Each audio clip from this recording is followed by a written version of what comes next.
Okay. आता आपण जे काही बोलणार आहे ते YouTubeच्या थंबनेल वरनं तुला कळलंच असेल एक्झॅक्टली आपण काय बोलणार आहे.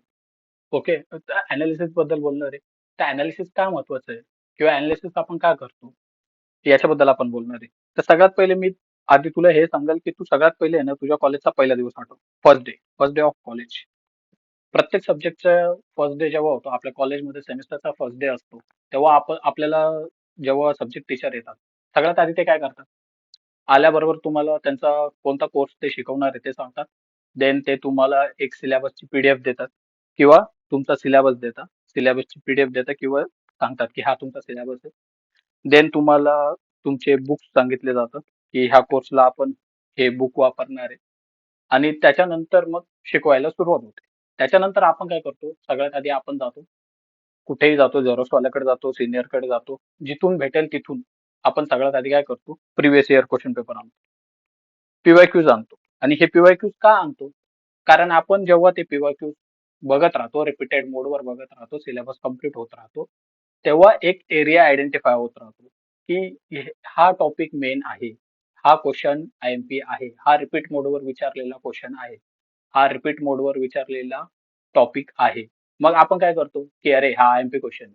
जनरली आपण जेव्हा ग्रुप स्टडीला बसतो किंवा मित्राला सांगतो, अरे हा आयएमपी क्वेश्चन बरं का, हा घडी घडी विचारला जातो, करून ठेव. हे एक्झॅक्टली आपण सेमिस्टरच्या पेपरला करतो. पण जेव्हा आपण युनिव्हर्सिटीचे पेपर होऊन जातात आणि जेव्हा आपण सेट थेरीचा म्हणजे सेट एक्झाम साठी प्रिपेअर करतोय किंवा नेट एक्झाम साठी प्रिपेअर करतोय, तर आपण ह्या गोष्टी विसरून गेलेलो असतो. तर आता आपल्याला तेच करायचंय. सगळ्यात आधी तर काय करायचंय की युनिव्हर्सिटीच्या वेबसाईटवर जा, लेटेस्ट सिलेबस डाउनलोड करा, त्याची हार्ड कॉपी स्वतः जवळ ठेवा, सतत वाचत राहा. की अनालिसिस आहे. अनालिसिस मध्ये मला नेमकं काय करायचंय?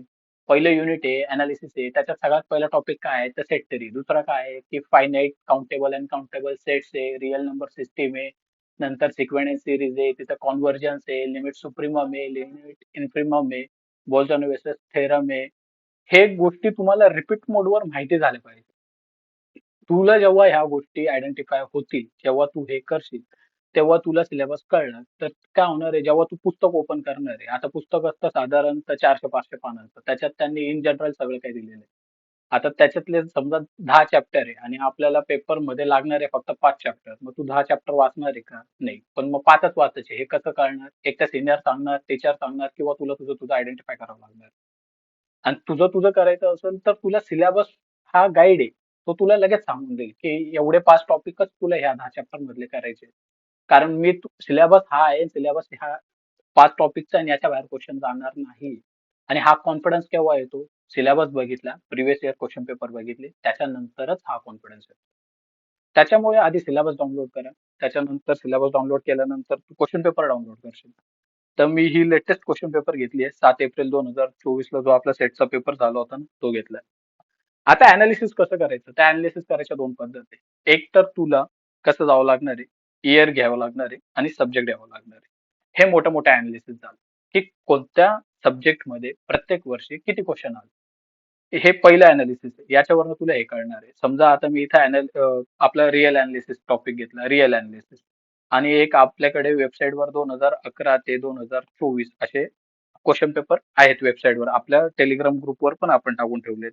मोस्टली 2023 आणि 2024 याच्यावर जास्त फोकस करायचा आहे. कारण आय थिंक 23 पासून सिलेबस बदललाय, पॅटर्न बदललाय. पण अनालिसिस करताना सगळ्यांचं करायचं आणि 23-24 ला जास्त टार्गेट करायचं.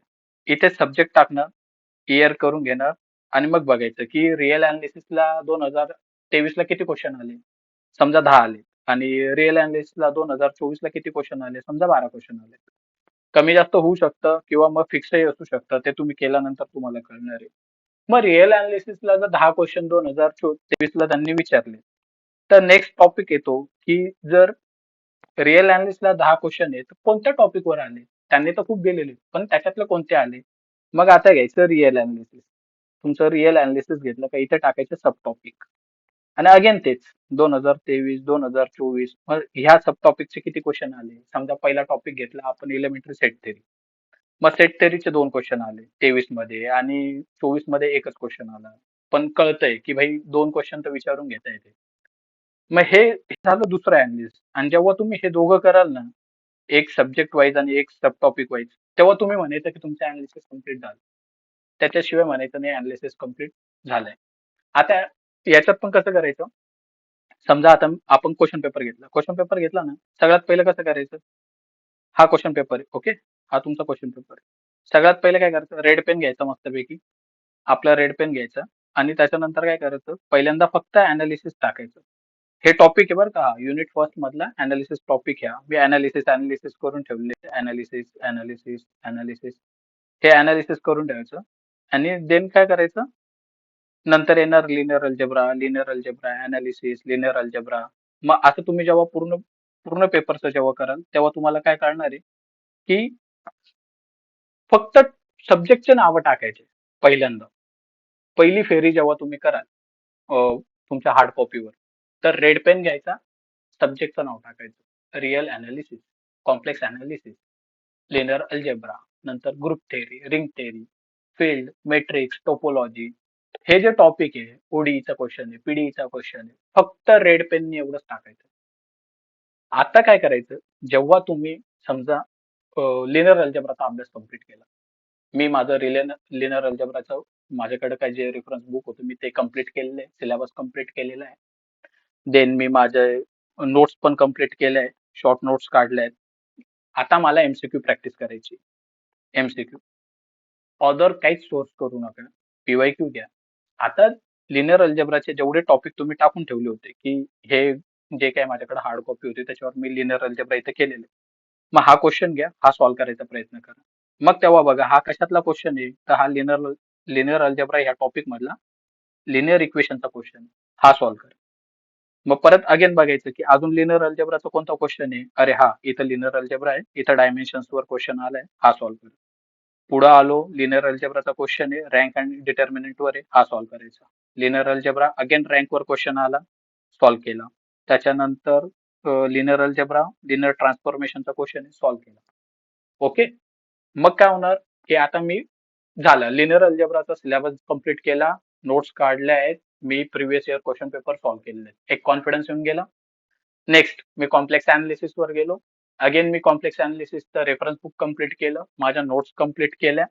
देन आता मी परत आपल्या सेटचे पीवायक्यू उचलले, आणि त्याच्यावर मी हे जे असे मार्क केले होते तसे मी कॉम्प्लेक्सचे पण करून ठेवणार आहे. ते सगळे कॉम्प्लेक्सचे क्वेश्चन मी सॉल्व्ह करणार, आणि कॉम्प्लेक्सचे क्वेश्चन सॉल्व्ह झाले, माझा एक सेक्शन अगेन संपला. याच्या चांगल्या नोट्स काढा, याच्यावरनं काय गोष्टी क्लिअर होणार आहे, हार्डनेस कळणार आहे, की किती हार्ड जात आहे, किती इझी क्वेश्चन येत आहेत, किती हार्ड क्वेश्चन येत आहेत, मला कोणते जमत आहेत. त्याच्यातनं एरिया आयडेंटिफाय होणार आहे, की माझा स्ट्रॉंग एरिया कोणता आहे, माझा वीक एरिया कोणता आहे. एकही सेक्शन सोडू नका, maximum unit, maximum syllabus cover करा. पास करायची एक्झाम, काहीही झालं तरी पास करायची. त्याच्यामुळे फोकस हा असला पाहिजे की मी पूर्ण तयार असलो पाहिजे.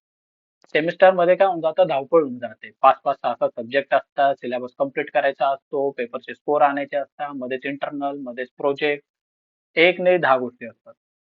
आता टाइम भेटलाय, शांततेत बसा, अभ्यास करा. सगळ्यात आधी तुमचा सिलेबस कम्प्लीट करा.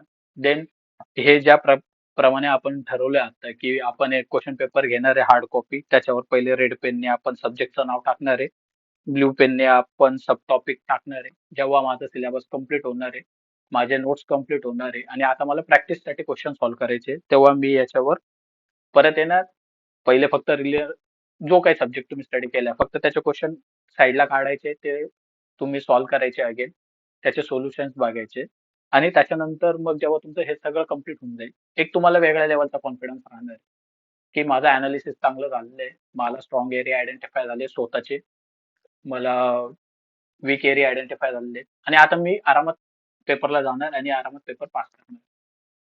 तर हे सगळं केलं पाहिजे तू. आणि त्याच्यानंतर आता एक तू बघशील की त्याच्यासाठी एक चार्टचा पीडीएफ मी ग्रुपवर टाकतो आपल्या. तर तू हे बघ काय केलंय नेमकं. हे बघ, सब्जेक्ट घेतलाय, इयर घेतलंय, सब्जेक्ट घेतलाय, हे पहिलं अनालिसिस झालं. ओके, मग आता मी काय केलं की युनिट फर्स्ट घेतलाय, युनिट फर्स्ट त्याचे सगळे सब टॉपिक टाकलेत. आता तुझं काम काय आहे की जेव्हा तू पहिला अनालिसिस करशील, टॉपिकचे नावं टाकशील, तर 2011ला किती क्वेश्चन आले, 12ला किती आले, स्पेशल फोकस 23-24 असला पाहिजे आपला. 23-24 वर फोकस दे.